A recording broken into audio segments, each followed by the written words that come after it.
Bismillahirrahmanirrahim. Assalamualaikum warahmatullahi wabarakatuh.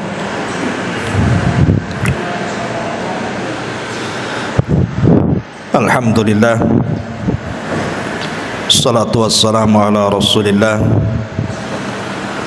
wa ala alihi wa sahbihi wa mawalah wa la hawla wa la quwata illa billahi wa ba'd. Alhamdulillah, di pagi hari ini kita bisa duduk kembali untuk thalabul ilmi. Dan sebelumnya saya minta maaf karena beberapa minggu ke belakang ini memang banyak acara. Kemarin safar ke Jawa, pulang-pulang ngantar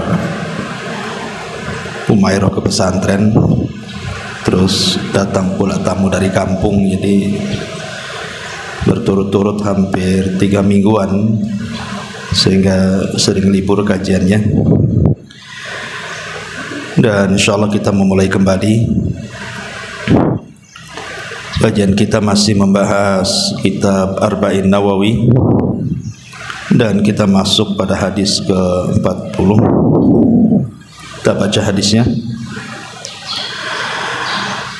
An Ibni Umar radhiyallahu anhuma qala akhadha Rasulullah sallallahu alaihi wasallam bimankibi faqala kun fid dunya ka'annaka gharibun aw 'abiru sabilin. Wa kana Ibnu Umar radhiyallahu anhuma yaqulu idza amsayta fala tanthadhiris sabaha wa idza asbahta fala tantadil masa wa khudh min sihhatika limaradik wa min hayatika limautika. Rawahul Bukhari. Dari Abdullah ibnu Umar, semoga Allah meridhai keduanya, beliau dan ayahnya Umar ibn al-Khattab radhiyallahu an,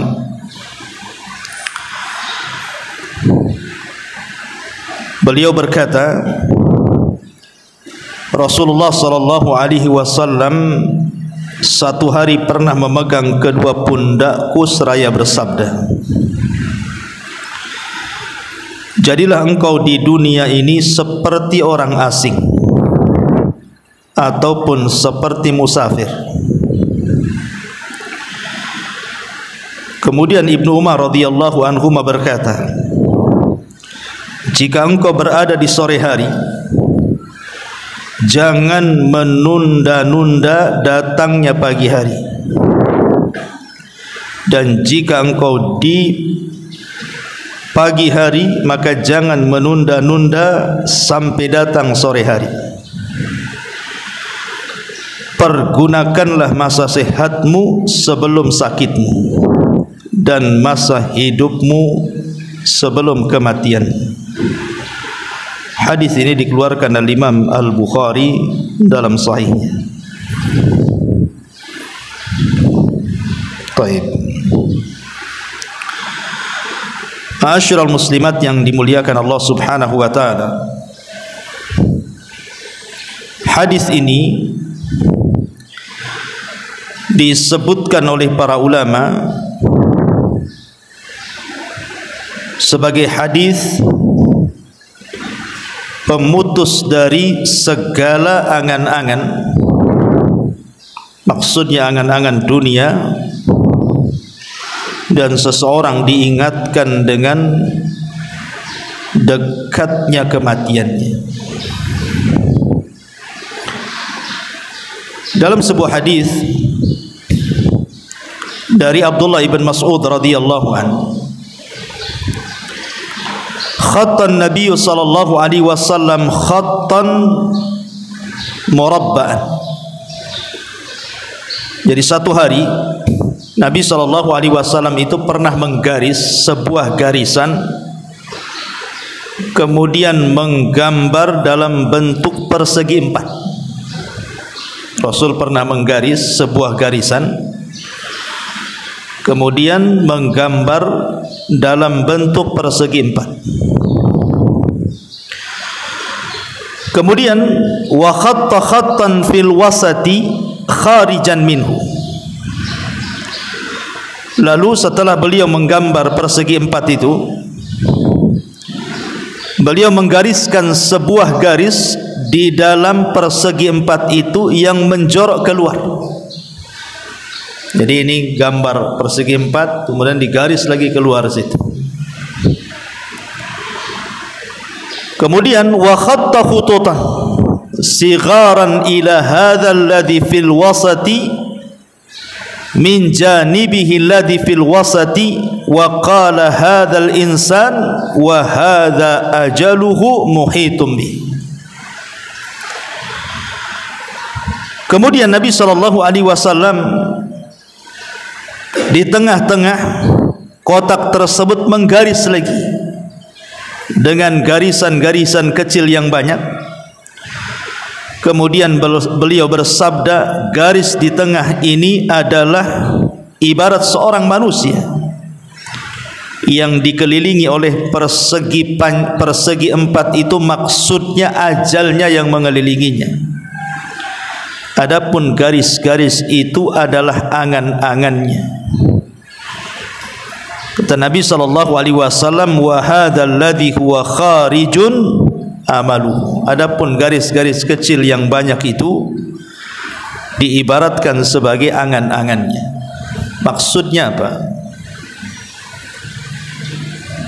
Nabi SAW dalam hadis Abdullah bin Mas'ud ini mengatakan, ketika menggambar persegi empat, kita ini berada dalam kotak itu, dan kotak itu artinya ajal yang mengelilingi manusia, di mana manusia tidak mungkin keluar dari kotak itu. Artinya manusia tidak mungkin lari dari ajalnya. Adapun garis-garis kecil yang keluar dari kotak itu adalah angan-angannya.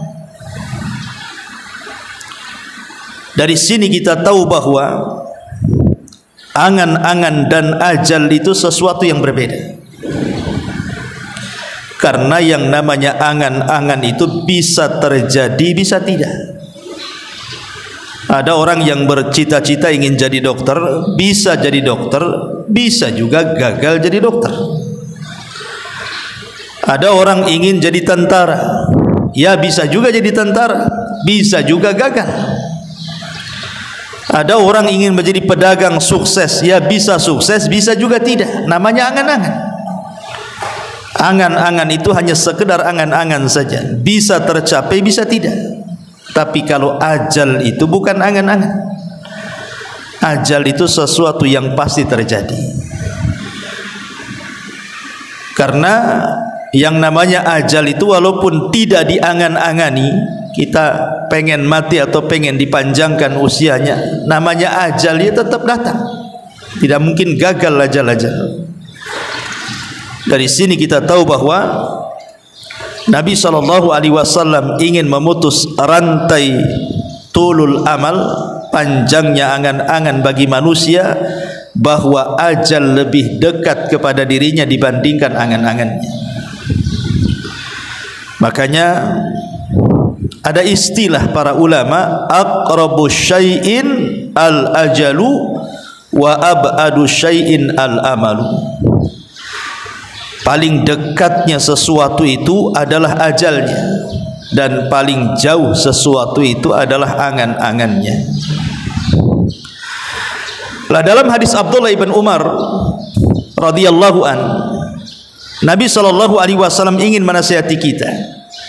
Jadi satu hari Nabi SAW itu datang kepada Abdullah bin Umar, kemudian memegang kedua pundaknya. Jadi Abdullah bin Umar berada di depannya, Rasul memegang tangan seperti ini ke pundak Ibnu Umar. Dan ini menunjukkan apa? Kasih sayang Rasul kepada murid-muridnya, kasih sayang seorang guru kepada murid-muridnya. Dilihat dari kedekatan Rasul meletakkan kedua tangan di pundak dan bahu Ibnu Umar. Jadi seorang guru harus punya kasih sayang dengan muridnya. Karena Allah sendiri mengatakan, la in kunta faddan ghalidal qalbi dan faddu min hauli. Kalau engkau keras kasar kepada orang yang kau dakwahi wahai Muhammad, tentu mereka akan lari dari dakwahmu. Makanya Rasul mencontohkan kelembutan seorang pengajar kepada seorang murid. Dengan kedekatan beliau dan keakrabannya ditunjukkan dari kedua tangan beliau diletakkan di kedua bahu Ibnu Umar. Kemudian Nabi SAW mengatakan, ya Ibna Umar, kun fid dunya ka'annaka gharib. Wahai Ibnu Umar, jadilah di dunia ini seperti gharib, orang asing, au abirus sabil, ataupun seperti orang yang singgah menjadi seorang musafir. Analoginya begini, Bu. Kalau ibu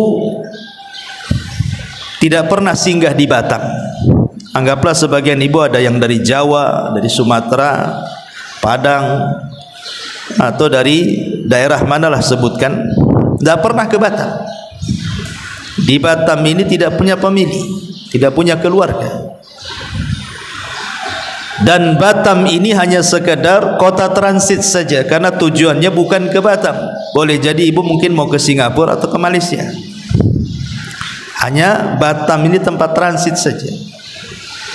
Tidak ada saudara, tidak ada kawan, tidak ada siapa-siapa.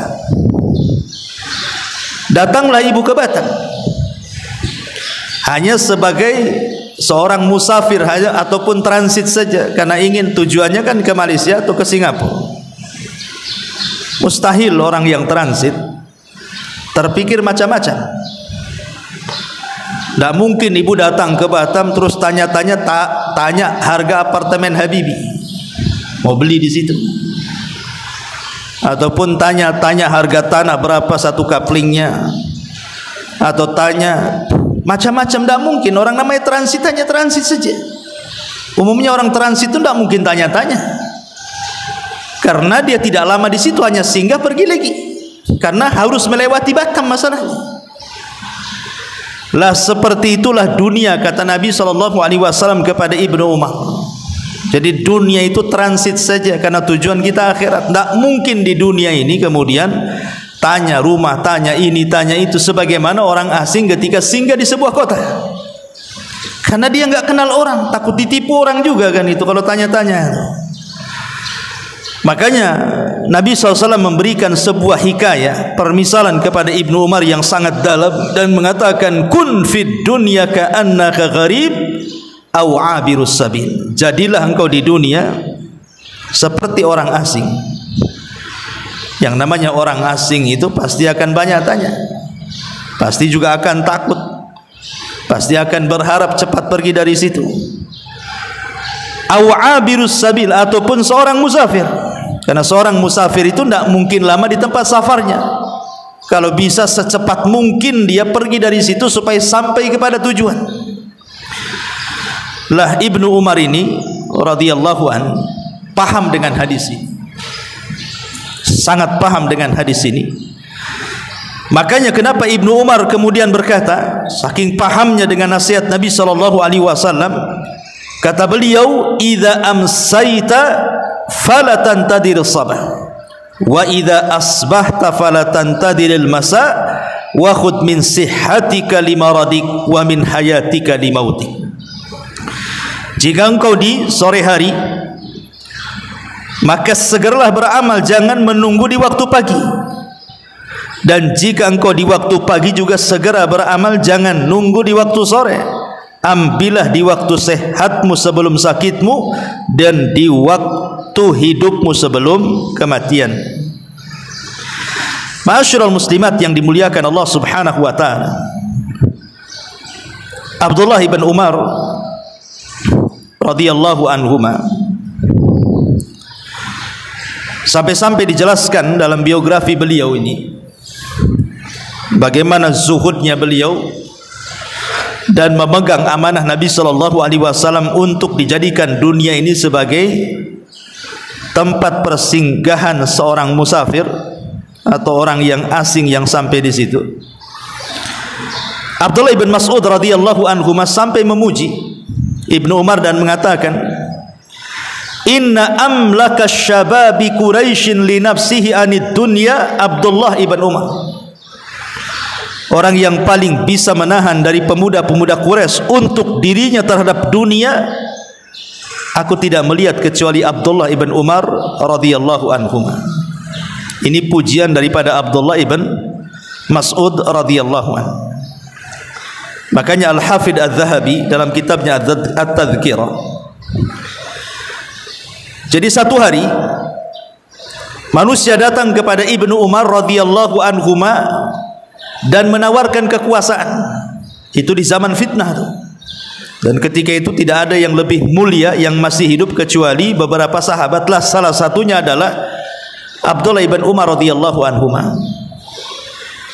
Jadi orang-orang ini datang kepada Ibnu Umar dan mengatakan, anta sayyidun nasi wa ibnu sayyidihim.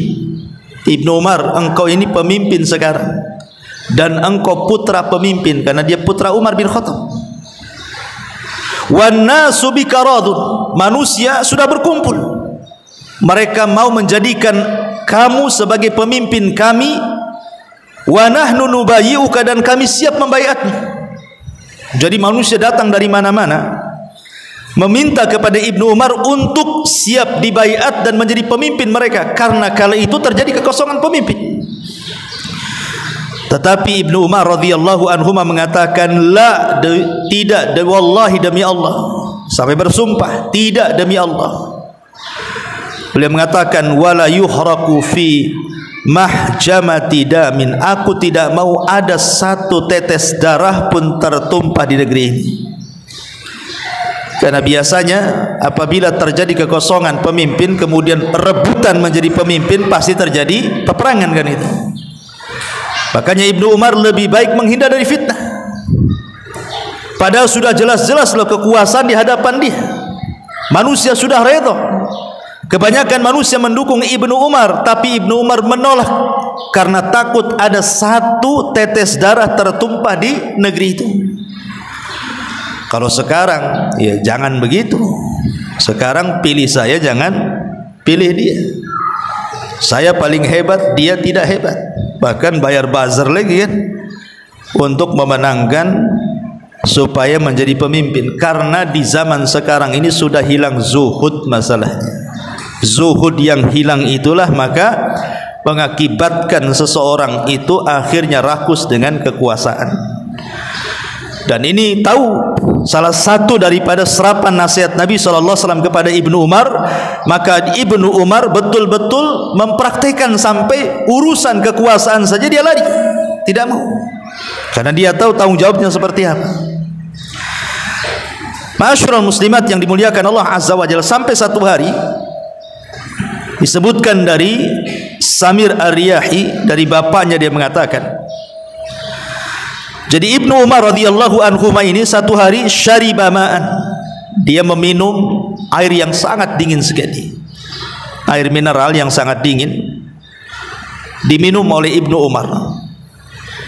Fabaka fashtadda buka'u, tiba-tiba Ibnu Umar menangis dan semakin menjadi tangisannya. Faqila lahu, dikatakan kepada Ibnu Umar, wa ma yubkika ya Ibnu Umar, apa yang membuat anda menangis wahai Ibnu Umar? Maka Ibnu Umar mengatakan, tadzakartu ayatan fi kitabillah, karena aku teringat satu ayat dalam Al-Quran.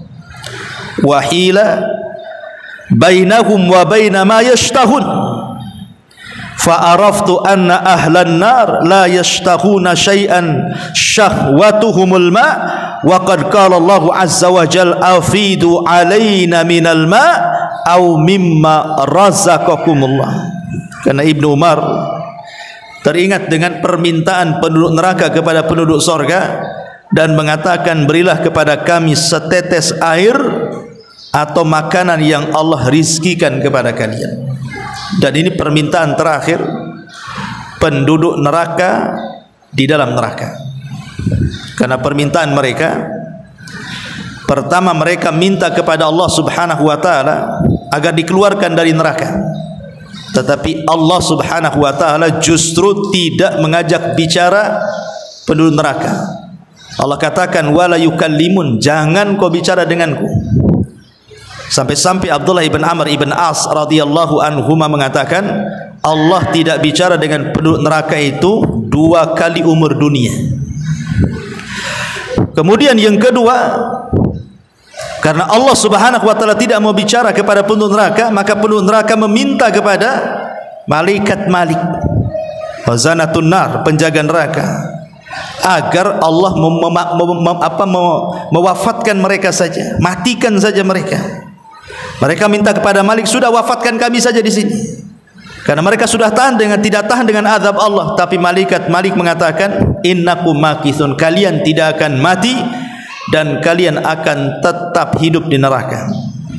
Kemudian permintaan yang ketiga, ketika mereka tidak bisa meminta kepada malaikat Malik agar Allah mewafatkan mereka, maka mereka pun meminta kepada para penjaga neraka agar yukhaffif alainal adzab, Allah meringankan azab kepada kami. Tapi para penjaga neraka pun mengatakan kalian tidak akan diringankan dan kalian akan selamanya disiksa. Ketika kemudian mereka tidak sanggup meminta kepada para penjaga neraka yang lainnya, barulah mereka melirik kepada penduduk surga dan mengatakan, an afidu alaina minal ma au mimma razaqakumullah, berikan kepada kami setetes air atau makanan yang Allah rizkikan kepada kalian. Tapi penduduk surga pun menolak dan mengatakan, innallaha harramahuma 'alal kafirin, Allah haramkan keduanya, maksudnya minuman dan makanan, kepada orang-orang kafir. Maka gagallah 4 permintaan penduduk neraka ini. Lah Ibnu Umar ketika membacakan ayat ini, an afidu alaina minal ma au mimma razaqakumullah, dia menangis. Dan sejak itulah dia hilang kecintaannya kepada dunia dan tumbuh kerinduannya kepada akhirat. Dan itu bentuk bagaimana Ibnu Umar paham dengan nasihat Nabi SAW, hendaklah dia menjadikan dunia sebagai tempat safar atau orang asing. Makanya kalau kita lihat biografi Ibnu Umar itu, Ibnu Umar ini beliau tidak pernah makan kecuali ada orang yatim ataupun orang miskin yang menemani dirinya. Kalau tidak ada anak yatim, tidak ada orang miskin, dia tidak akan makan. Jadi makannya itu bersama orang fakir dan orang miskin. Kalau tidak ada orang fakir miskin, dia akan makan dia. Dan itu menunjukkan apa? Zuhudnya beliau. Dari sini kita paham kalau sedikit menggali biografi Ibnu Umar radhiyallahu anhuma, Ibnu Umar sangat memahami nasihat Nabi SAW. Baik kita kupas sedikit isi daripada hadis Nabi SAW. Di sini Nabi SAW mengatakan nasihat kepada Ibnu Umar, kun fid dunya ka'annaka gharib aw abirus sabil. Jadilah wahai Ibnu Umar, engkau ini seperti orang asing ataupun orang yang lewat di sebuah tempat kemudian singgah dan berlalu dari situ, alias musafir. Isa bin Maryam alaihi salatu wassalam pernah menasihati tentang masalah dunia. Apa kata Isa bin Maryam? Isa bin Maryam mengatakan, u'buruha wa la ta'muruha. U'buruha wa la ta'muruha. Dunia ini hendaklah kalian lewati dan jangan kalian makmurkan di dalamnya. Kata Isa bin Maryam, dunia ini cukup dilewati, tidak perlu dimakmurkan di dalamnya. Karena kita hanya lewat saja. Buat apa dimakmurkan? Waktu, tenaga, biaya kita habiskan di dunia sehingga ketika datang kematian semua ditinggalkan. Makanya kata Isa, lewati, jangan dimakmurkan. Kenapa demikian? Al-Imam Ibnul Qayyim rahimahullahu ta'ala mengatakan, muhibbud dunya La yanfaqu min thalathin. Pecinta dunia ini tidak lepas dari 3 perkara. Orang kalau cinta dunia pasti tidak lepas dari 3 perkara, kata Ibnu Al-Qayyim rahimahullahu taala. Apa itu? Hammun lazimun wa ta'abun daimun wa khasratun la yanqadi. Yang pertama, kegelisahan yang terus-menerus. Yang kedua, kecapean dan keletihan yang tidak berujung, dan penyesalan yang tidak pernah berhenti. Yang pertama, kesedihan dan kegelisahan yang terus-menerus. Yang kedua, kecapean dan keletihan yang berkelanjutan. Dan yang ketiga, penyesalan yang tidak pernah berhenti. Inilah dunia. Coba kita perhatikan. Dunia ini lebih banyak membuat sedih dibandingkan senang. Cobalah perjalanan ibu dari kecil. Bagaimana ibu rasakan sejak kecil itu, senang atau tidak? Kemudian setelah menginjak remaja, kemudian dewasa, kemudian menikah, kemudian punya anak, rasanya lebih banyak sedih dibandingkan bahagia. Dan kesedihan itu selalu lewat. Apabila datang kebahagiaan, datang lagi kesedihan. Kayaknya nggak pernah berujung tuh. Kemarin saja baru tertawa, hari ini pula sudah menangis. Kemarin baru bahagia, hari ini pula sudah gundah gulana.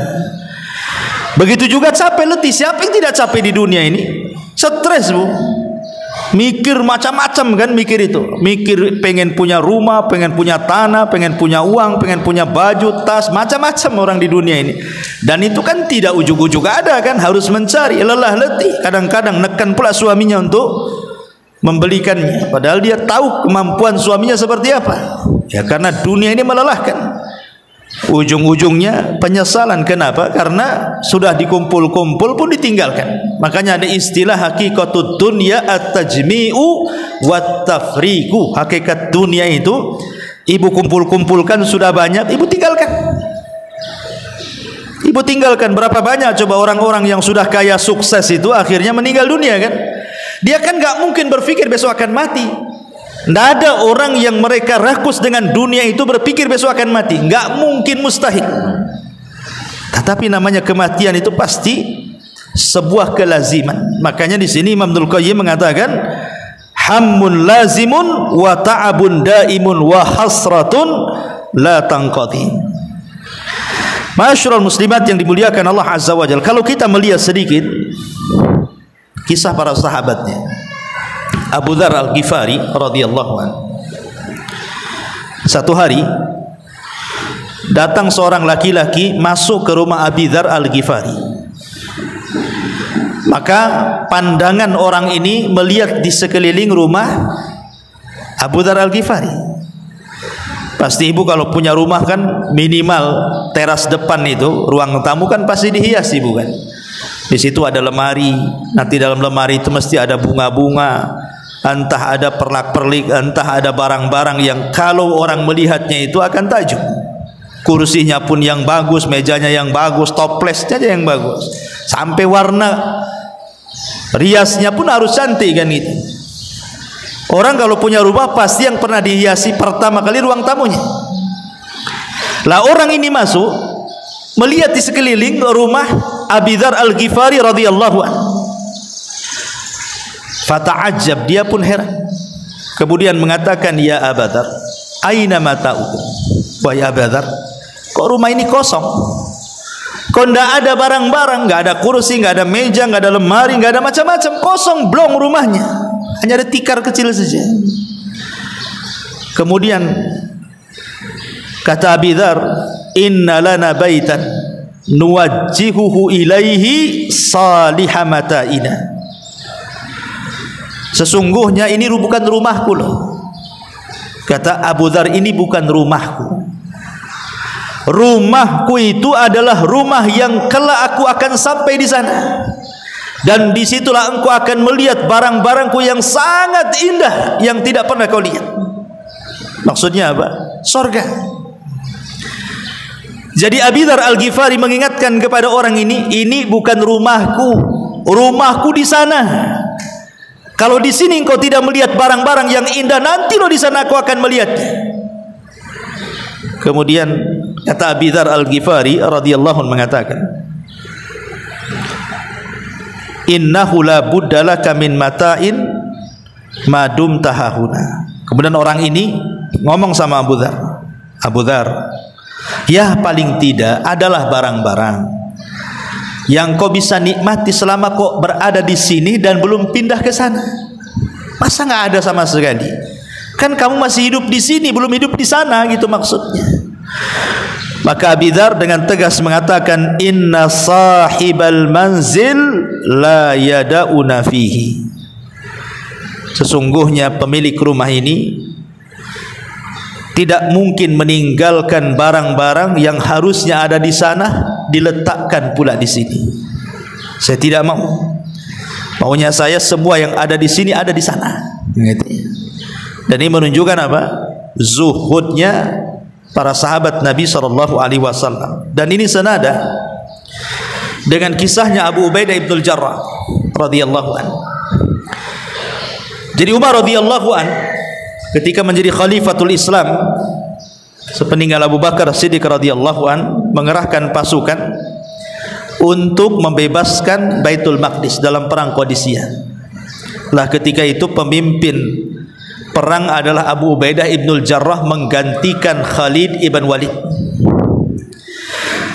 Jadi ketika Baitul Maqdis ini sudah dikuasai kaum muslimin dan kunci Baitul Maqdis siap diserahkan kepada Amirul Mukminin Umar bin Khattab, Abu Ubaidah menyurati Umar agar datang dari Madinah ke Syam untuk mengambil kunci Baitul Maqdis. Karena syaratnya yang mengambil kunci itu adalah Umar, pemimpin kaum muslimin. Berangkat Umar dari Madinah menuju Syam. Sebelum kemudian Umar tertuju kepada Baitul Maqdis, dia ingin melihat kondisi rumahnya Abu Ubaidah, tenda perangnya itu. Jenderal perangnya itu hidupnya seperti apa? Jadi Umar ibn Khattab radhiyallahu an kemudian singgah di tenda Abu Ubaidah ibnul Jarrah, satu di antara 10 sahabat yang dijanjikan masuk surga itu. Kemudian setelah Umar masuk, beliau melihat di sekitar tenda, di dalam tenda itu kok tidak ada barang-barang, kok kosong itu tenda itu, padahal dia jenderal perang. Oh, kalau sekarang jenderal, kita lihatlah mantan jenderal itu, bisnisnya di mana-mana, rumahnya di tengah kota, besar luar biasa. Itu mantan jenderal zaman sekarang kan gitu. Ini masih menjabat. Abu Ubaidah ibnul Jarrah ini masih menjabat, belum pensiun, belum purnawirawan. Jadi Umar ini melihat di sekitarnya, falam yara syai'an, dia tidak melihat sesuatu, satu barang pun tidak ada di tenda itu. Jadi Umar mengatakan, aina mata'uk, mana barang-barangmu? La ara illa labidan wa suhfatan ila akhir. Aku tidak melihat kecuali hanya benda-benda yang tidak ada harganya. Hanya mungkin piring untuk makan, gelas untuk minum gitu. Kemudian Umar bin Khattab radhiyallahu mengatakan, anta amir, engkau ini pemimpin, ya minimalnya adalah barang-barang mewah. Namanya perang itu kan ada harta rampasan perang kan itu. Apalagi yang diserbu ini bukan negara miskin, yang diserbu ini negara Kisra, negara kaya adidaya, otomatis kan kekayaannya banyak itu. Kalau menang dapat harta ghanimah itu kan macam-macam, emasnya, peraknya, ya kasur empuknya, ya barang-barang mewahnya, barang-barang megahnya kan mesti dapat lah kan, tidak mungkin tidak. Kok tidak ada di tenda itu barang-barang berharga sedikit pun. Jadi Umar mengatakan, wa anta amir, kau ini pemimpin. Kemudian Umar bin Khattab radhiyallahu an meminta kepada anak buahnya, kepada para prajurit, datangkan makanan yang biasa dimakan pemimpin kalian. Maksudnya Abu Ubaidah ibnul Jarrah.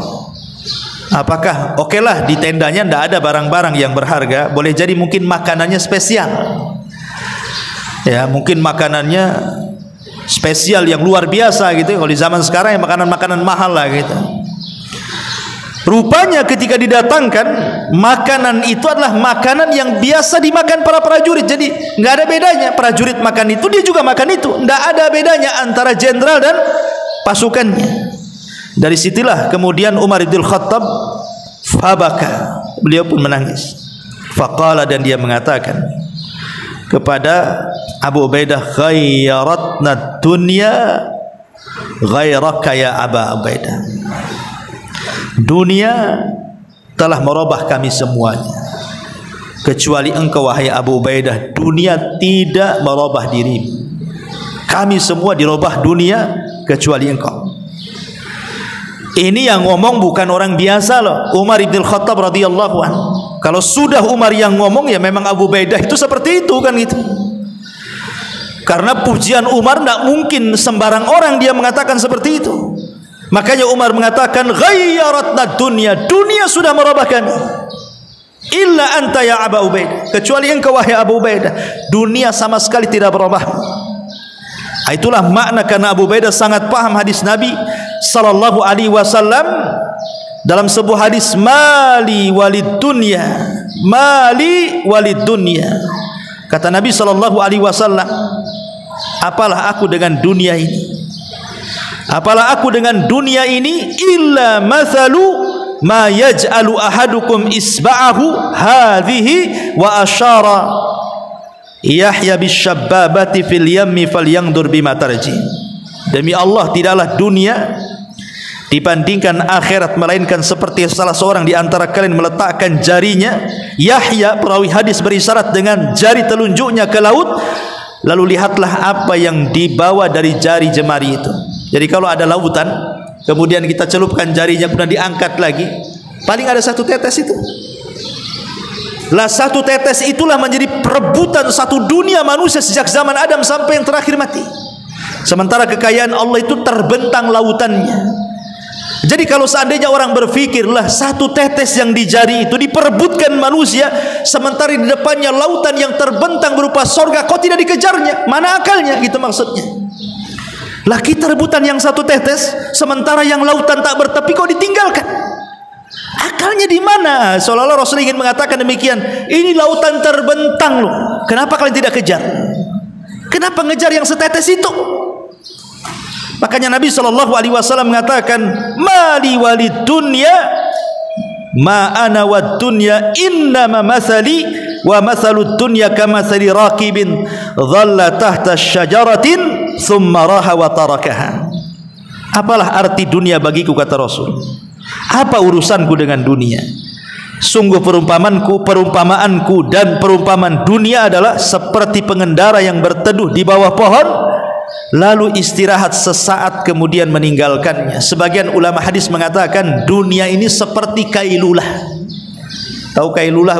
Tidur siang. Jadi seolah-olah Rasul ingin mengatakan, kita ini lagi safar, capek, ada pohon di situ, kemudian kita duduk di situ hanya kailulah, tidur sesaat, tidur siang, kemudian setelah bangun kemudian kita pergi lagi.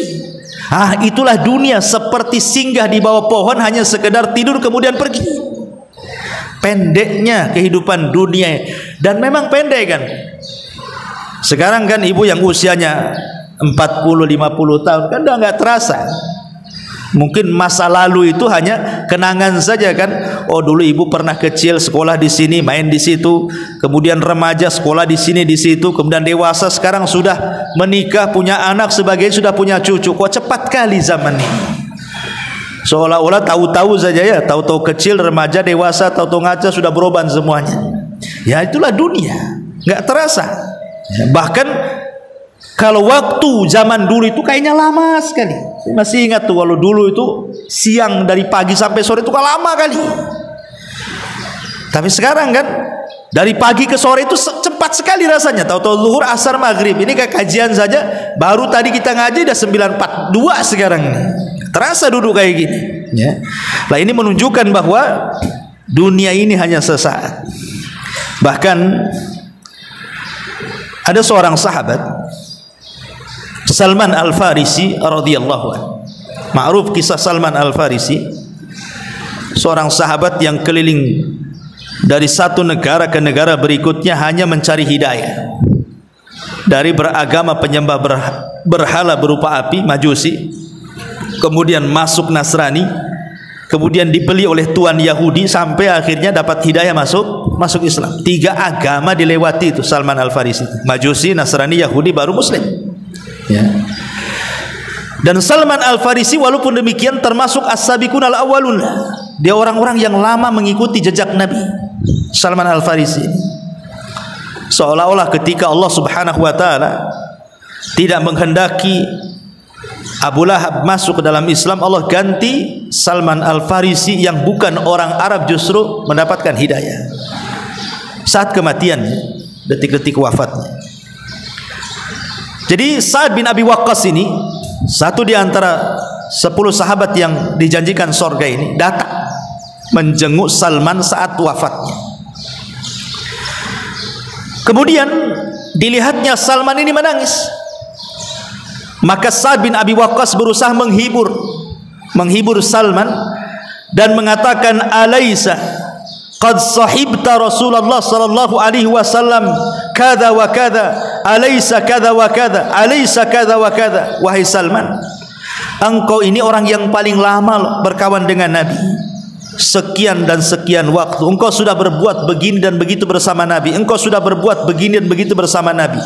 Jadi Sa'ad bin Abi Waqqas berusaha menenangkan Salman karena ketika itu menangis saat detik wafat itu, diingatkan dengan kebaikan. Dan ini sunnah hukumnya, kalau ibu ziarah kepada orang sakit, maka yang dibicarakan tidak boleh kecuali kebaikan. Tidak boleh ibu bicara soal keburukan di ruangan yang ada orang sakit di situ, nggak boleh. Tetapi ceritakan kebaikan, kau ini orang baik, atau diceritakan ke kawannya biar dia dengar. Sayang dia sakit, jadi dia orang baik, mudah-mudahan Allah sembuhkan dia, supaya dia dengar waktu sakitnya. Ya, karena di sini Sa'ad memberikan contoh kepada kita, menjelaskan kepada Salman bagaimana jasa beliau dulu dan bagaimana pertemanan beliau dengan Nabi sallallahu alaihi wasallam. Qala Salman, tapi Salman mengatakan, dia mengatakan, ma'abki wahidatan minal isnain, aku bukan menangis karena satu di antara 2 perkara. Kata Salman, aku menangis bukan karena satu di antara 2 perkara. Kemudian Salman mengatakan, ma'abki dhannan lid dunya wala karahiyatan lil akhirah. Demi Allah aku mati bukan karena aku terikat dengan dunia, aku tidak mau meninggalkan dunia, bukan itu. Bukan pula aku membenci akhirat, karena orang mati itu cuma 2 nih. Kenapa orang itu kemudian saat kematiannya sulit, sehingga kemudian terkadang di antara mereka itu harus koma berbulan-bulan loh, bertahun-tahun. Ada Allah siksa seperti itu orang tuh, gak mati-mati. Ada orang koma bertahun-tahun itu. Boleh jadi karena dipersulit kematian. Kan ada orang yang mati itu ketika berwasiat, yang diwasiatkan itu urusan dunia, padahal dia akan berpisah dengan dunia. Aneh itu. Tolong jaga tanah tanah bapak, tolong jaga tanah ini, tanah itu, ini perusahaan tolong jaga. Dia sendiri akan berpisah dengan perusahaannya itu, dengan tanahnya. Masih juga berwasiat dengan dunia, kan akalnya hilang tuh. Oh, dia mau berpisah dari dunia, kok wasiat dengan dunia pula. Kecuali kalau wasiatnya kebaikan, tolong nah ini sepertiganya wasiatkan, kasihlah untuk masjid, kasihlah untuk anak yatim, jelaskan gitu ya. Tapi ada sebagian orang tidak berpikir ke situ, sehingga terjadilah karahiyata lil mauti, benci kematian dan benci akhirat. Kata Salman, aku menangis bukan karena takut meninggalkan dunia atau benci dengan akhirat. Walakin, kata Salman, akan tetapi, walakin Rasulullah sallallahu alaihi wasallam ahida alayya ahdan. Dulu Rasul pernah berjanji kepadaku dan aku pernah berjanji kepadanya. Aku khawatir janji yang pernah aku berikan atau Rasul SAW janjikan kepadaku, aku tidak bisa menepatinya. Kemudian dia mengatakan, fama arani illa qad ta'addaitu, dan aku tidak pernah melihat pada diriku kecuali aku sudah melampaui janji itu. Aku belum bisa menepati janji yang dijanjikan Rasul kepadaku. Lah saat ini mendengar Salman mengatakan seperti itu, heran. Jangan-jangan Rasul juga pernah janji kepada dia dan dia belum melaksanakannya. Jadi saat ini mendesak kepada Salman Wa ma'ahida ilaika, apa yang dijanjikan Rasul kepadamu wahai Salman? Jangan-jangan aku juga sama gitu ya. Maka Salman Al-Farisi radhiyallahu an mengatakan, annahu yakfi ahadakum mithlu zadir raqib wala arani illa qad ta'addaitu wa ma anta ya Sa'ad fattaqillah idza inda hukmika wa idza hakamta wa inda qasamika idza qasamta wa idza hammika idza hamamta.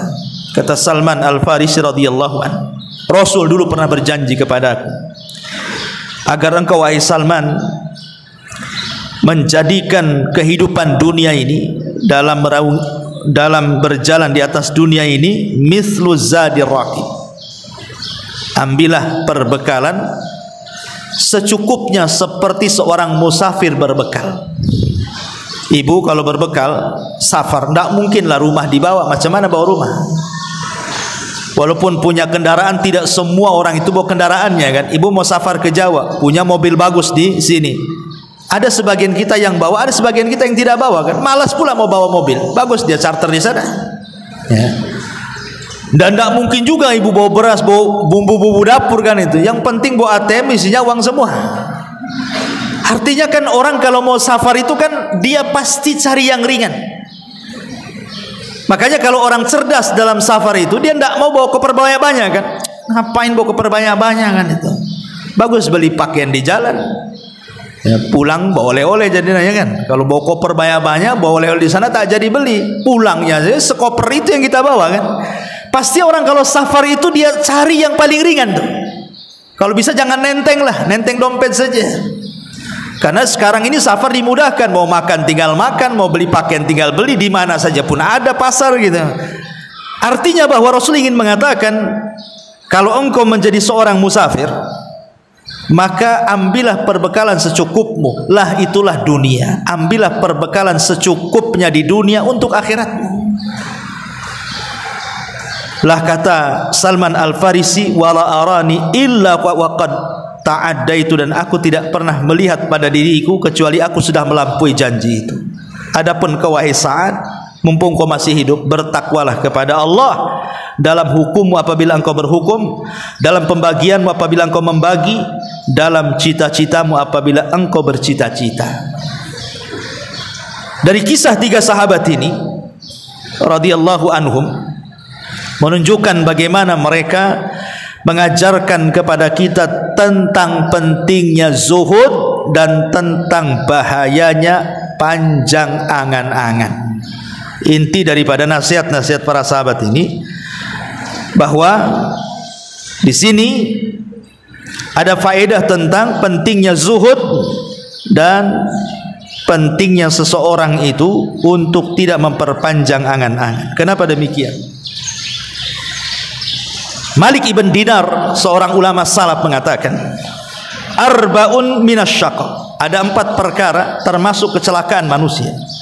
Kalau ibu masuk dalam 4 perkara ini celaka. Kata Malik ibn Dinar rahimahullahu ta'ala, yang pertama qaswatul qalbi. Ibu kalau keras hati, ini bahaya ya, jangan keras hati.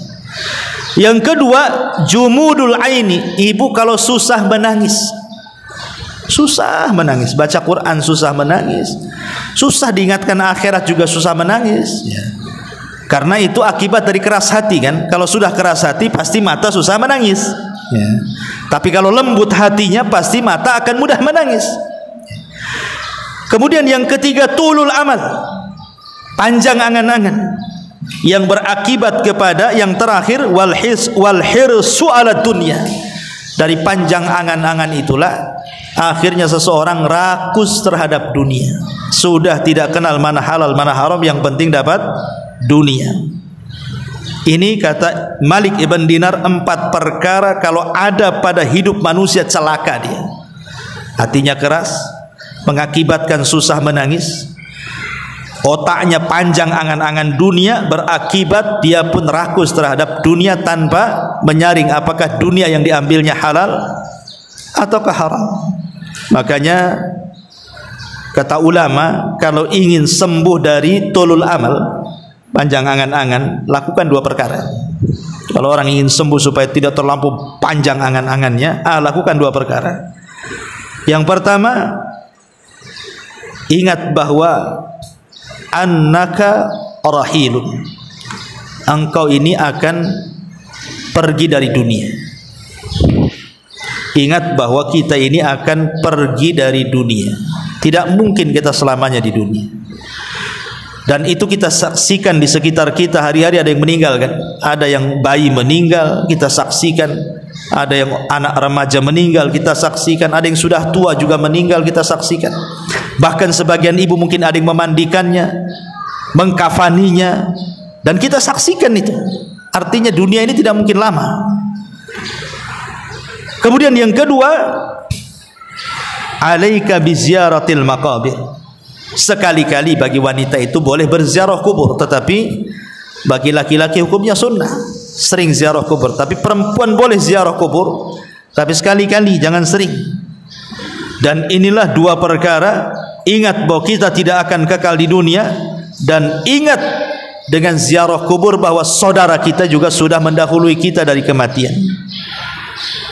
Para nabi meninggal, orang-orang soleh meninggal, bahkan manusia yang paling sombong, bejat sekalipun seperti Namrud, Fir'aun, Qarun dan yang lainnya juga meninggal. Maka dua perkara ini bisa mengobati orang itu supaya tidak panjang angan-angan. Kenapa mengingat kematian? Karena orang yang panjang angan-angan itu karena sudah tidak ingat kematian. Makanya sering saya contohkan, Bu, ada orang sudah tua, usianya mungkin sudah 60, 70 tahun, sudah kaya dia sebenarnya, perusahaannya banyak, rumahnya bagus, kendaraannya ada, rekeningnya gendut. Seandainya dia tidak kerja, loh, duduk saja itu, sampai mati tidak akan habis tuh kekayaannya. Harusnya orang-orang yang sudah dekat dengan kematian itu kan fokus tuh ke masjid, baca Quran, zikir. Dia tahu dia akan meninggal. Tapi kenyataannya orang yang justru ketika sudah tua ingat kematian itu lebih sedikit ketika dibandingkan dia masa muda. Karena makin sibuk dunianya, buat cabang sana, cabang sini, makin sombongnya nampak gitu kan. Lah ini kan karena tidak mengingat kematian tadi. Sudah tua tapi tidak ingat kematian, disiksa dengan dunianya. Lah sebab yang kedua, karena dia tidak pernah ziarah kubur.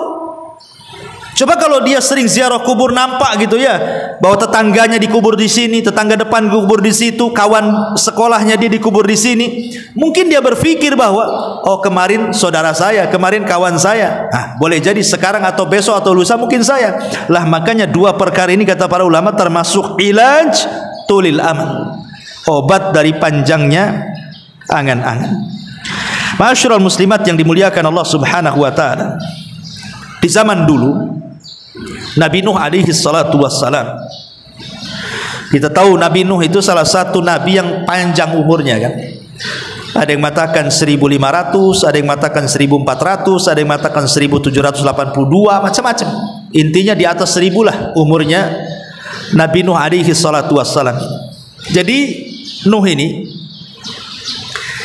setelah kemudian berdakwah selama alfasanatin illa khamsina ama, 950 tahun, kemudian terjadi tufan sehingga melulantakkan seluruh kaumnya, membinasakan kecuali Nuh dan orang-orang yang di perahunya yang selamat. Jadi satu hari Nuh ini sudah selesai tufan, kaumnya pun sudah binasa, dan dia pun membawa orang-orang yang tidak banyak di perahunya. Jadi malaikat maut ini datang ingin mencabut Nuh alaihi salatu wassalam, mencabut nyawa Nuh alaihi salatu wassalam. Dan disebutkan oleh Imam Qurtubi saat memberikan tafsiran kepada surah Al-Ankabut ayat 14-15. Jadi malaikat maut ini mengatakan, ya Nuh, ya akbaral anbiya wa ya tawilal umuri wa ya mujabad da'wati kaifa ra'aita dunya. Wahai Nuh, wahai nabi yang paling besar, wahai nabi yang dipanjangkan umurnya, wahai nabi yang diijabah doanya, bagaimana menurutmu soal dunia? Jadi malaikat maut bertanya kepada Nuh alaihi salatu wassalam, kaifa ra'aita dunya, bagaimana menurutmu soal dunia? Maka Nabi Nuh alaihi salatu wasallam mengatakan mithla rajulin buniya lahu baitun lahu baban fadakhala min wahidin wa kharaja min al-akhar. Nuh mengatakan dunia ini permisalan ibu ini dibangunkan satu rumah, kemudian dibuatkan dua pintu, pintu depan dan pintu belakang. Kata Nuh, dunia ini seperti rumah. Engkau masuk dari situ, kau keluar dari situ. Ya, Nuh alaihi salatu wasallam mengatakan dunia ini seperti rumah. Ibu punya rumah ada dua pintu, pintu depan dan pintu belakang. Seolah-olah ibu masuk dari pintu depan kemudian keluar dari pintu belakang. Itulah dunia. Rumah ini tidak akan dibawanya, ditinggalkan begitu saja. Seolah-olah keluar masuk saja, masuk keluar saja. Hanya singgah sebentar, masuk rumah, duduk, kemudian keluar lagi. Lah itulah dunia, kata Nuh alaihi salatu wasallam. Dalam riwayat, dakhala min ahadihima wa jalasa hunayatan thumma kharaja min babil akhar. Engkau masuk ke dalam rumah, kemudian berduduk sejenak. Hunayah itu sejenak duduk, kemudian keluar lagi. Makanya kenapa di dalam Al-Quran itu illa asyiyatan awduhaha. Nanti di akhirat orang itu ditanya soal jam mereka hidup di dunia, mereka mengatakan seolah-olah di dunia ini hanya asyiyah awduhaha, hanya sesaat saja di waktu duha, kemudian pergi. Itulah dunia, kata Allah. Tapi ma'asyiral muslimat yang dimuliakan Allah Azza wa Jalla, inilah di antara kisah-kisah sahabat Nabi SAW dan juga para nabi. Nasihat terakhir dari hadis ini adalah perkataan Ibnu Umar radhiyallahu anhuma di ujung riwayat, "Idza amsayta fala tantadiris sabah wa idza asbahta fala tantadiril masa wa khudh min sihhatika limaradik wa min hayatika limautik." Ini nasihat Ibnu Umar kepada kita. Jika engkau berada di sore hari, jangan menunggu datangnya pagi hari. Dan jika engkau berada di pagi hari, jangan menunggu datangnya sore hari. Maksudnya, kalau pagi ini kita bisa beramal, jangan nunggu nanti sore. Pagi ini ibu bisa punya uang ingin sedekah, sudah langsung sedekahkan. Pagi ini ibu bisa ingin baca Quran, ya sudah, jangan diprogram, nanti sore kan ada waktu. Kalau pagi ini ingin silaturahim ke saudara yang sedang sakit, ya sudah, segerakan hari ini berangkat. Karena belum tentu sore bisa gitu. Betapa banyak orang yang mengagendakan sesuatu ternyata tidak jadi. Tapi berapa banyak orang-orang yang tiba-tiba ada program dijalankan langsung jadi pula dia kan. Ramai-ramai kita ke rumah si Anu, ramai-ramai datang. Tapi kalau kita sore aja lah, biar kita tenang, senang, waktunya ada. Ketika sore banyak pula alasan kawan-kawan kan. Oh, tidak bisa datang, tidak bisa hadir, tidak bisa ini, tidak bisa itu, karena itu, banyak macam kan. Makanya kenapa kemudian di sini Ibnu Umar mengatakan kalau bisa beramal di waktu pagi, jangan pula nunggu di waktu sore, ataupun sebaliknya, karena umur manusia tidak tahu. Dari sini Nabi SAW mengatakan, badiru bil a'mali sab'an, bersegeralah kalian beramal saleh sebelum datang 7 perkara. Dan ini sudah saya jelaskan ke ibu-ibu. Apa itu? Illa hal tantadiruna illa faqran munsiya. Apakah ibu harus menunggu menjadi orang fakir yang melupakan ibadah? Sekarang mumpung ya walaupun tidak miskin sekali, tetapi kan cukup hidupnya, walaupun tidak kaya sekali, tetapi cukuplah. Masih bisa lah ibu datang ke majelis taklim, masih bisa sholat duha, masih bisa berinfak walaupun tak banyak gitu kan. Kalau memang bisa lakukan, jangan sampai datang kefakiran yang melupakan. Karena orang fakir itu, ada orang fakir itu kalau diajak ibadah pikirannya tidak akan nyambung. Kenapa? Nggak bisa saya datang ke pengajian, besok saya makan apa? Ini kerjaan banyak. Kalau saya tak kerja, keluarga makan apa? Akhirnya lupa ibadah tuh, karena kefakiran yang melalaikan tadi. Ataupun yang kedua, ghinan mutghiyah. Ketika fakir berangan-angan, nanti kalau sudah kaya ingin haji, kalau sudah kaya ingin sedekah, kalau sudah kaya ingin betul-betul bantu, tapi sudah kaya melampaui batasnya. Nggak ada satupun yang dibantu, haji pun tidak, umroh pun tidak mau berangkat. Ya. Ataupun yang ketiga, maradan mufsidah. Jangan menunggu sakit yang mendudukkan ibu sehingga tidak bisa bergerak. Orang sakit itu, Bu, hanya angan-angan saja. Saya lihat ada orang di stroke, ya kan, ditaruh di kursi roda itu. Dia ngomong pun tak bisa, udah menyon gitu ya mulutnya, kakinya pun tidak bisa digerakkan, tangannya. Kita memandang dia saja sedih, apalagi yang merasakan. Kita melihat dia saja sedih itu. Kita sudah terpikir kalau seandainya saya yang ada di situ. Coba berpikir, Bu, kalau seandainya ibu melihat ada orang terduduk lagi stroke, kemudian ibu berpikir, bagaimana kalau saya yang di situ? Ya kan? Tentu kan pikirannya aneh-aneh tuh kita ini, sudah ketakutan. Makanya kasihan gitu melihat orang-orang seperti, apakah nunggu seperti itu gitu ya, nunggu sakit yang tidak bisa seseorang itu bergerak untuk ibadah. Atau yang keempat, haraman mufannida, ataupun mungkin diberikan pikun. Sudah sholat dibilang belum sholat, belum sholat dibilang sudah sholat, puasa dibilang tidak puasa, sedang puasa dibilang puasa, macam-macam orang pikun itu. Ataupun yang terakhir, yang kelima, mautan mujahiza, ataupun kematian yang mendadak, dan yang banyak. Atau yang keenam, dajjal, fasyarrun ghaibin yuntadhar, ataupun apakah harus nunggu dajjal dan itu sebaik-baik perkara gaib yang ditunggu-tunggu. Atau yang terakhir, awis sa'atus fasa'atu adha wa amar, ataukah kiamat adalah sesuatu yang sangat berat dan menakutkan. Makanya Rasul mengatakan, ightanim khamsan qabla khamsin. Kata Nabi SAW, jaga 5 perkara sebelum datang 5 perkara. Apa 5 perkara sebelum 5 perkara itu?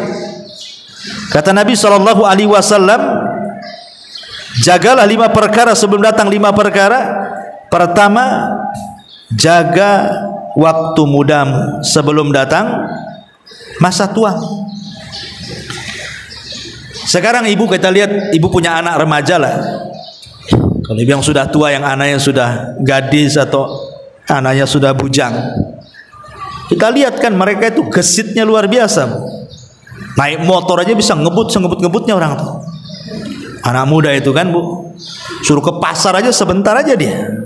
Kan lagi gesit-gesitnya, dan ibu pernah merasakan itu. Jalan ke sana kemari tidak punya capek. Itu anak muda tuh. Kita sudah tua ini mau jalan 1 kilo ngos-ngosannya itu, kayak buru apa gitu ya. Tapi dulu masa muda jalan beberapa kilo tuh tidak terasa kayaknya. Padahal nggak minum tuh. Kalau kita ini jalan ke sana saja duduknya 100 kali itu, duduk jalan gitu ya. Artinya kan ibu pernah merasakan muda tuh. Lihat orang muda itu masih kuat, tidak punya capek, tidak punya lelah, kesana kemari gesit. Artinya kalau seandainya masa muda itu digunakan untuk ibadah, ibadah apa saja anak muda itu bisa. Bisa semua dia. Mau ngaji jauh perjalanannya bisa, mau apa saja bisa. Tapi kalau sudah tua, Bu, angan-angan saja. Aduh, pengen ngaji di sana, tapi jalan tak bisa. Ya, nggak ada yang ngantar. Padahal dekat tuh masjid ke rumah dia itu tidak jauh. Pengen sholat duha 2 rakaat, berdiri, duduk pun tak bisa, baring akhirnya. Jadi apa nunggu seperti itu? Rasulullah yang mengatakan, lah waktu mudamu kemana? Sudah tua kok malah mikirnya aneh-aneh. Makanya Rasul katakan, sababuka qabla harami. Ingat masa mudamu sebelum datang tuamu. Ya. Kemudian yang kedua, sihhati qabla saqami. Sihhataka qabla saqamika. Ingat masa sehatmu. Lihat orang sehat itu, semua dimakan kan, Bu? Orang sehat cuma dimakan. Yang kata dokter nggak boleh pun tetap aja dihantam dia, karena merasa sehat dia. Nggak boleh loh makan ini, nanti kolesterol naik. Enggak lah, bismillah saja. Orang sehat nggak peduli. Tapi kalau sudah sakit, baru terasa nih. Dikasih makanan enak depan dia, jangan, nggak boleh dekat-dekat ini. Nggak boleh kata dokter nih. Ini kalau saya mati 3 hari mati nih katanya. Ini kalau saya makan ini habislah saya. Macam-macam kan orang. Kalau orang sudah sakit ini baru terpikir tuh. Nyesel saya makan ini, coba saya nggak makan ini, saya nggak begini gitu ya. Artinya ketika di waktu sehat itu, urusan makan saja seseorang itu berpikir. Makanya saya katakan, orang kalau usia 40 tahun ke bawah, 40 tahun ke bawah, itu kalau makan pakai mulut, Bu. Ya. Makan pakai mulut, semua masuk. Sate mau 100 tusuk, gulai mau 100 baskom, semua masuk. Ya. Tapi kalau 40 tahun, 50 tahun ke atas tuh makan pakai otak, Bu. Ya kan? Dia nggak pakai mulut, pakai otak nih. Cocok nggak nih? Masuk nggak nih? Gula nggak nih? Kolesterol nggak nih? Naik nggak darah nih? Nah kan otaknya berpikir dia. Memang nggak haram, itu menjaga kesehatan. Tapi dari situ saja nikmat Allah sudah dicabut sebenarnya. Ya kan? Sudah 40 tahun ke atas sudah otaknya berpikir dia, enggak semua bisa dimakan. Enggak semua bisa diminum, enggak semua orang itu bisa lelah letih seperti di masa ketika dia sehat. Makanya di sini Rasul mengatakan wasihataka qabla saqami. Kemudian yang ketiga wa ghinaka qabla faqri. Dan masa kayamu sebelum datang kefakiranmu. Berapa banyak orang fakir menghayal. Dulu saya pernah kaya, kenapa saya nggak begini? Kenapa saya nggak begitu? Sekarang sudah miskin kok angan-angan. Kadang-kadang ada orang yang datang ke saya. Berapa orang udah nggak kesebut lah, Ustadz. Coba saya kenal dengan Ustadz dulu katanya. Waktu saya punya tambang, saya masih punya perusahaan, saya masih di atas. Mungkin pondok Ustadz sebentar aja, sekejap mata jadi katanya. Kok kenal dengan saya waktu miskin pula katanya. Subhanallah. Ada orang seperti itu datang ke saya itu. Ya mudah-mudahan Allah berikan kekayaan kepada antum. Insyaallah mudah-mudahan kaya betul.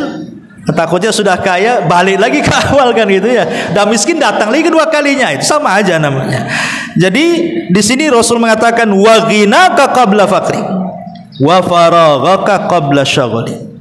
Dan masa luangmu sebelum datang sibukmu. Ini juga sering terjadi. Udah sibuk baru terfikir kenapa banyak waktu tidak belajar. Makanya kenapa Imam Ahmad ibn Hanbal rahimahullah mengatakan ta'allamul ilma, belajarlah ilmu sebelum datang masa tua. Kata Imam Ahmad, belajarlah ilmu sebelum datang masa tua. Karena orang sudah tua belajar itu ya hanya jiping saja, ngaji kuping aja kan Bu. Masuk telinga kanan, keluar telinga kiri. Nanti lama nih 1 jam ngaji nih, ditanya sama suami, tadi Abu Merah ngomong apa? Entah, enggak apa-apa. Tengoklah di catatan katanya. Tengok di catatannya dulu. Tunggu. Nah itu poin banyak kelewat juga. Jadi di sini menunjukkan bahwa wa faraghaka qabla syaghali. Karena kenapa dulu di masa muda mungkin ibu nih bisa ngapal? Karena kesibukannya belum banyak kan. Sekarang sudah tua kan banyak yang ngurus cucu, yang ngurus anak, yang ngurus ini, banyak yang diurus. Sehingga terpecahlah akal itu, hafalan terpecah. Jadi susah untuk nyimpan karena simpanan yang lain loh harus lebih banyak porsinya.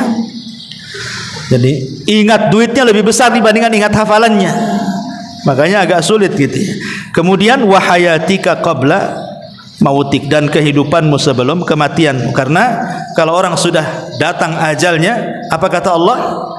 Allah mengatakan fa idza jaa ajaluhu la yastakhiruna sa'atan wa la yastaqdimun. Apabila datang ajal seorang tidak mungkin ke depan, tidak mungkin ke belakang. Dan dia pun mengatakan laula akhartani ila ajalin qarib la asaddaqa wa akum minas salihin. Kalau Allah kembalikan aku ke dunia, tentu aku akan bersedekah dan tentu aku akan termasuk orang-orang yang saleh. Tapi kan mustahil. Itu hanya penyesalan yang tidak ada guna. Wallahu alam. Ini diantara hadis ke-40. Taib sampai di sini. Kita tutup. Taib kita kasih waktu 10 menit tuh tanya jawab, silakan.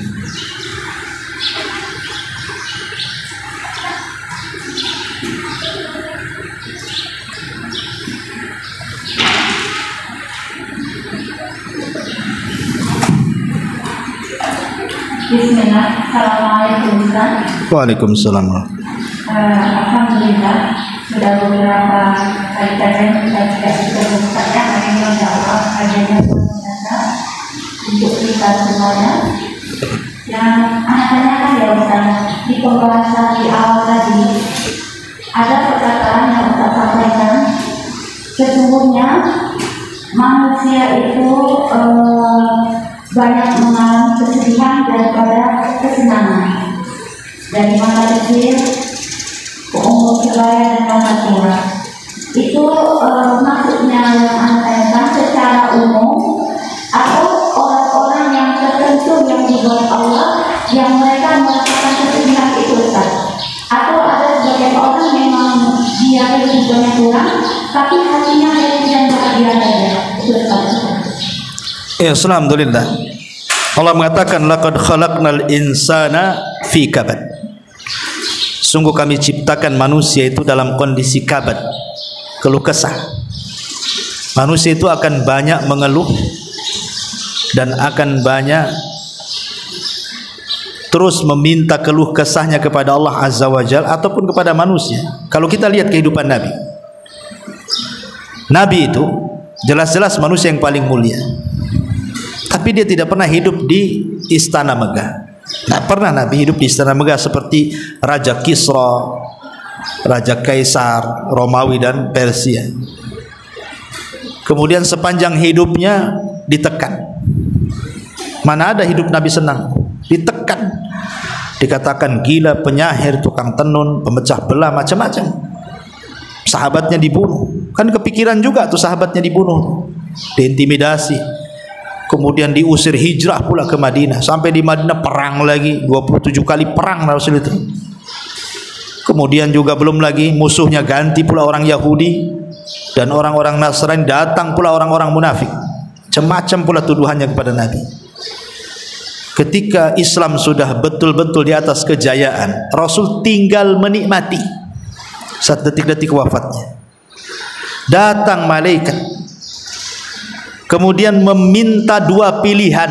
Apakah engkau wahai Muhammad akan hidup selamanya di dunia dan Allah akan berikan kenikmatan sebagai balasan akan dakwahmu selama ini sampai kau menjadi seorang yang sukses, ataukah engkau meninggal dan mengikuti teman-temanmu di Rafiqil A'la? Apa kata Rasul? Ila Rafiqil A'la. Aku memilih untuk bersama teman-temanku di Rafiqil A'la. Kehidupan Nabi saja kita sudah luar biasa.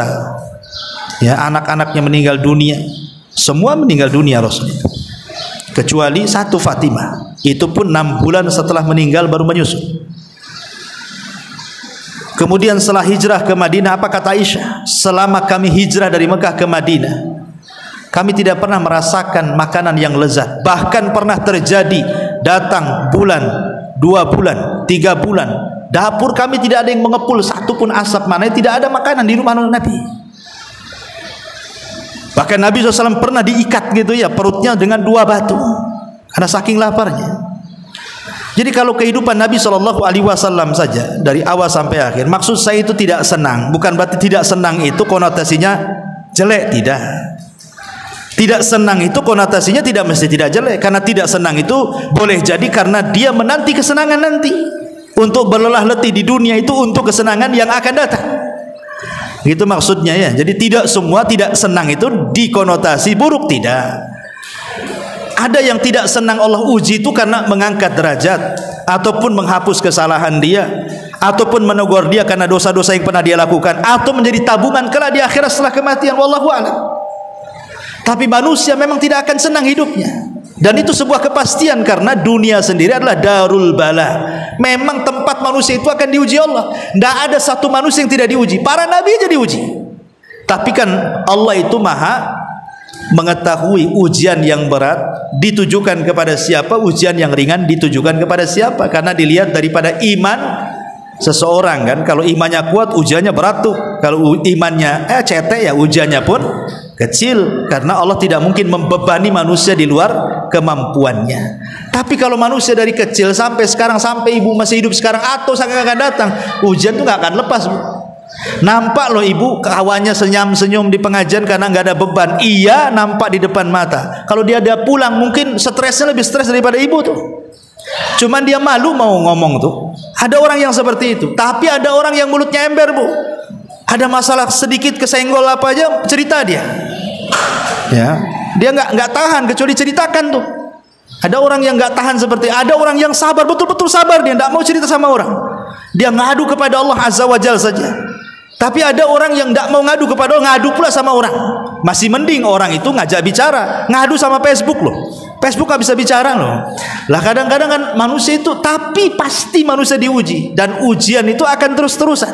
Tetapi walaupun demikian kan ada busyra, kabar gembira. Inna ma'al usri yusra. Tidak semua ujian itu begitu. Tidak.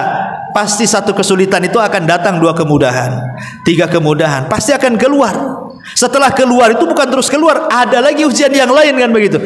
Ya, bahasanya nelayan handal itu tidak mungkinlah dia bisa menjadi nelayan hebat kecuali dia harus menghadapi ombak yang besar.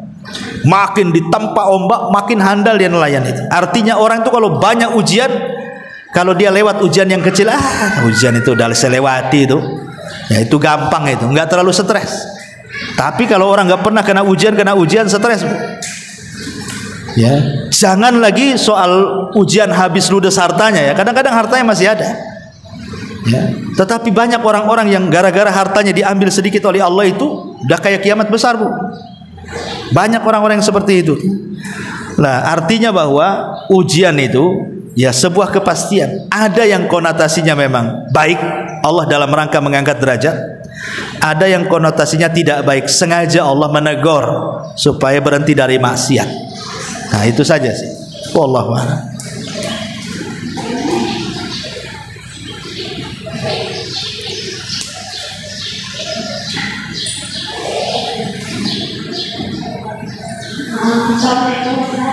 Waalaikumsalam. Saya mau nanya ya, apakah seorang istri juga bisa dizolimi suami dosa? Gimana? Dizolimi suami itu ketika berdasarkan dengan itu karena anak. Apa hukumnya seorang suami menzolimi istri? Iya. Iya. Terus itu apakah seorang istri jika bertahan karena anak itu apakah halnya itu? Oke, ya. Ya, alhamdulillah. Itulah tadi saya jelasin, Bu. Kadang-kadang di dunia ini ibu pikir sebelum menikah itu gambaran ibu tuh senang saja. Kan ada orang belum menikah itu udah kayaknya karena melihat orang menikah akhirnya senang. Rupanya setelah ibu jalani justru sebenarnya tidak menikah itu lebih senang dibandingkan menikah. Karena mungkin banyak kezaliman dari pasangan, baik istri kepada suami atau sebaliknya. Tetapi ingat bahwa sesenang-senangnya orang yang tidak menikah, sesenang-senangnya orang yang tidak menikah, dia tidak dapat pahala seperti sesusah-susahnya orang menikah. Kan gitu ya. Kenapa? Karena semata-mata menikah tidak beramal apapun, hanya akad nikah. Qabiltu nikah, aku terima nikahnya. Hanya sebatas itu saja. Maka seorang suami dan istri itu sudah diberikan separuh agama. Separuh agama sudah dikasih. Kalau orang belum menikah nggak dikasih separuh agama. Berarti kalau separuh tinggal nyari yang separuhnya. Lah yang separuhnya inilah dicari dengan cara apa? Sabar, syukur, qanaah, zuhud. Itulah dalam keluarga. Dan kebanyakan seorang istri dalam keluarga itu, dia masuk surga itu karena dua akhlak. Seorang istri, kunci masuk surga seorang istri dalam rumah tangga itu cuma dua akhlak. Pertama syukur, yang kedua sabar. Makanya kenapa Allah titik beratkan seorang wanita itu dua perkara kan? Salat dan puasa. Idza shallatil mar'atu khamsaha. Apabila seorang wanita menjaga salat 5 waktu. Wa shamat syahraha. Kemudian menjaga puasa Ramadannya. Ingat hanya Rasul dua ibadah yang disebut, salat dan puasa. Lebihnya wa hafizat farjaha wa ta'at ba'laha.